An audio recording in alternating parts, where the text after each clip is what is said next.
Hi friends, welcome back to another video lecture. The title of this lecture is, What is Local Theology? Of course, this question, what is local theology, will more or less be our question for the next several weeks of this course, and so I won't answer it entirely in this lecture. But I wanted to at least give us some things to look at, some things to consider as we begin to explore this concept of local theology. First, I want to provide a sort of brief introduction and overview of this book, Constructing Local Theologies by Robert J. Schreiter.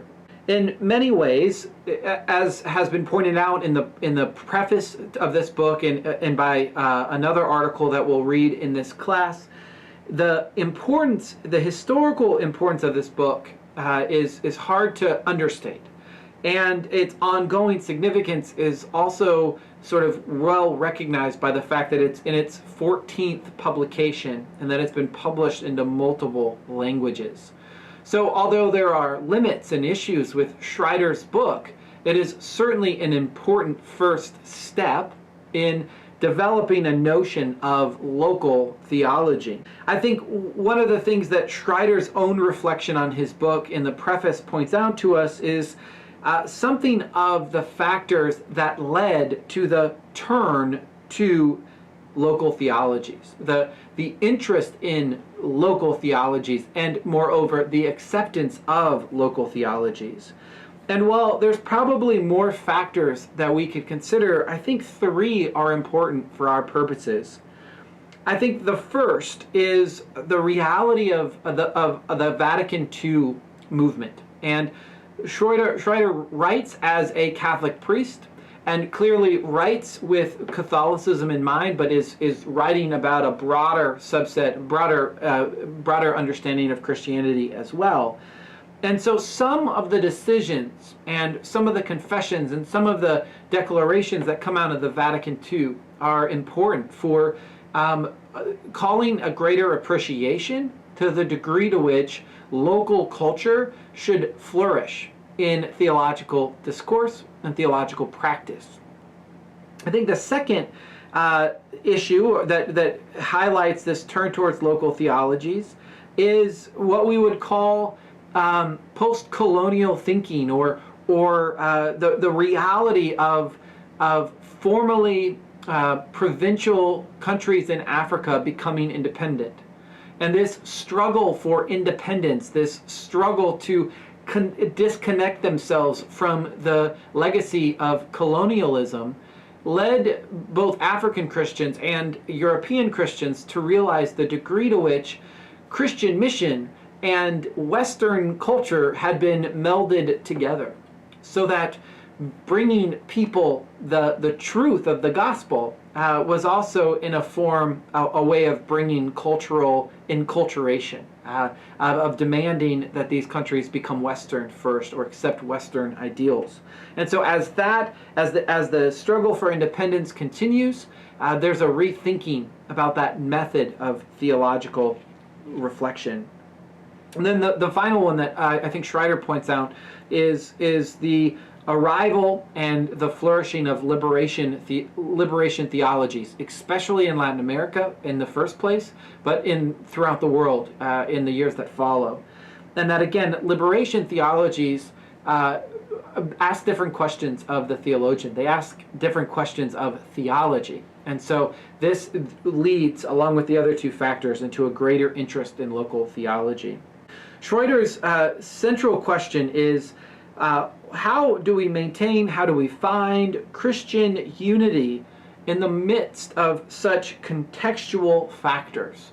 In the seemingly endless diversity of Christianity, is there a unity, and how do we go about identifying it? I think the only thing that I would say by way of introduction to the book is pay attention to the foreword by Schillerbach, who makes this distinction between supra-regional or universal theology and that theology that Schreiter is interested in, which is more local or contextual. And what Schillerbach points out is that the rise of what we would call local theology has helped other types of theology, other theologians, realize just how significant their sociological or cultural bias was that might have been previously unexamined or unacknowledged prior to that interaction. With these general words of introduction, I want to just call out a few high points from the first chapter of Schreiter's book. And the first is, as you heard me say in my video lecture on definitions of theology, Schreiter also leads to this idea that theology is primarily active. It's mostly a matter of theological reflection. That is, reflection on the gospel in light of one's own circumstances. It is reflective, it's active, it's contextual. He explains that there are basically three reasons or three stimuli that lead to local theology. The first is asking of new questions, right? New experiences prompt new questions. The second is the inadequacy of old answers, especially in relationship to these new questions. And the third is the emergence of a new kind of Christianity, right? So these three factors or three stimuli are what lead to the flourishing of local theology. Schreiter in his work is particularly attentive to three aspects or three parts of local theology: context, procedure, and history. And so we lead with context. Context is key for Schreiter. It's not peripheral, it's not secondary, but it's context first. We lead with the context in which the gospel is being understood and articulated. The second is the procedure or the process, and Schreiter is deeply concerned with the development of theology in community and the role of the community in processing and creating theology, and also the role of what we might call the professional theologian, which I'll have a few more words to say toward the end of this lecture. And the third thing that local theology is attentive to is history, especially a history of suffering and the interaction of that history with things like theology. The next high point, at least conceptual high point of the chapter, I think, is Schreiter outlining what he calls different models of local theology. He identifies three. He identifies them as translation models, adaptation models, and contextual models. So the first are translation models, and I would use the metaphor or the image here of a shell and a husk, or a seed and a husk. Right? The approach is basically to identify that which is fundamental or core or essential to a theology and strip everything else away that is more cultural or culturally specific, with the idea that you can take this core theology, this core idea, and simply translate it into a new culture, into a new term. So this translation model really prioritizes tradition or gospel or something core that can be recovered and then translated. The adaptation models are more sensitive to local culture. They mostly still lead with tradition or with theology, if you will, but they seek to create more dialogue, more interaction.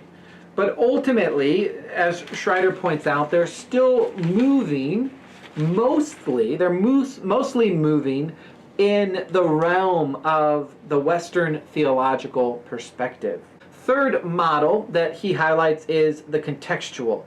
And this one is concerned with and takes seriously local context. It begins with reflection in context, not on a received tradition or received seed of that core, right? So really it's contextual theology, the contextual model is convinced that the gospel shows up, the gospel is experienced, even we might say, a la Matthew 25, that Jesus is experienced in context. and that it is that context, reflection on that context, that really allows communities of faith to say, this is the good news. This is what we're experiencing of God's good news. This is what we're experiencing of goodness and of grace and so forth. So when we get to the idea of who are local theologians, who are the practitioners of theology, this is another sort of high point in the chapter, and I hope it connects with our understanding of Paul and Paul's letters, or at least what we'll get to later in the course. And so Schreiter wants to hold up the role of the entire believing community in the process of doing theology. So he does admit that there is a smaller group of shapers of theology. These are people who have been endowed with gifts, or maybe they have simply been called on by the community to be those who shape the experience, the reflective experience of the community into something more coherent or synthetic or overall. And then finally, Schreiter talks about the role of the so-called professional theologian. And these people have act as a privileged resource, again, for shaping the experience of the believing community. They articulate, they interpret, they systematize that experience, we could say. In addition, a professional theologian helps the community clarify its own experiences. So again, a professional theologian may say, I hear you saying, or I see you experiencing, and then through conversation helps them articulate, helps them clarify those experiences. And finally, that professional theologian, if you will, helps connect the experience of that local community with other communities, both past and present.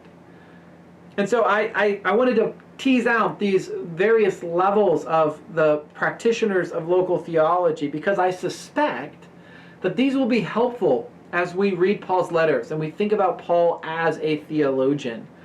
The degree to which Paul's role as a shaper of communities resembles the professional theologian that Schreiter discusses. Let me conclude with just a few brief words about the second reading for this week, the Garner reading on contextual theology and public theology. Let me just add a few words, general words, about why this reading has been added and why it's helpful. I think, first of all, it's a more recent article, and it has an updated bibliography. That's helpful. I think the second reason it's interesting is this link that the author makes between contextual and public theologies. Again, I wonder if there might be something there in our own thinking about Paul as a theologian. There's also a nice definition of the task of local theology in this Garner article, which says that local theology enables us to make sense of God and ourselves in and through the world in which we find ourselves embedded. I love this idea of making sense. I love this idea that we are both making sense of God and ourselves, and that we're doing both of these in an embedded context.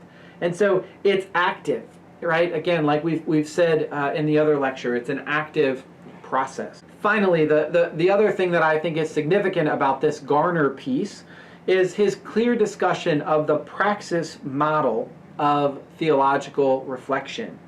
And he suggests that this praxis model really captures the dynamic interplay between critical reflection and action. That action and reflection are not separated from one another, but are interrelated. In fact, he uses the idea of a spiral, which is better than a circle. Because a circle, if you think about action and reflection as a circle, the idea of a circle is that you end up in the same place you started. But this praxis model says, no, that's not the case. You start maybe with action, and then you reflect, and then you move to action. But it's never in the same place that you were when you started the process. Again, the praxis model of local theology captures and highlights the idea of making sense, the active hermeneutical role of the experiencer to make sense of what's going around them. And for the praxis model, it often starts with a burning experience or a burning question that leads to theological reflection in order to understand that practice or that experience. And again, I think that this model, the praxis model, offers us some language or some concepts to think about Paul's letters. Think about 1 Thessalonians. One of the burning questions in 1 Thessalonians is, what happens to believers who died before Jesus returned? That's a burning question. That's a hot topic that Paul addresses in 1 Thessalonians. And so that letter itself on that topic is an example of Paul inviting his community to reflect on their question, to reflect on their experience, and to move along in action and in reflection as they seek to understand what happens to these Christian believers who died before the Lord's return. Well, that is all that I want to say about local theology at this point for this week's lectures. We will continue to revisit the topic, revisit the idea in the subsequent weeks, but I hope that this gives us at least an entry point and maybe an overview of what we're talking about when we talk about local theology. Thank you so much for your time.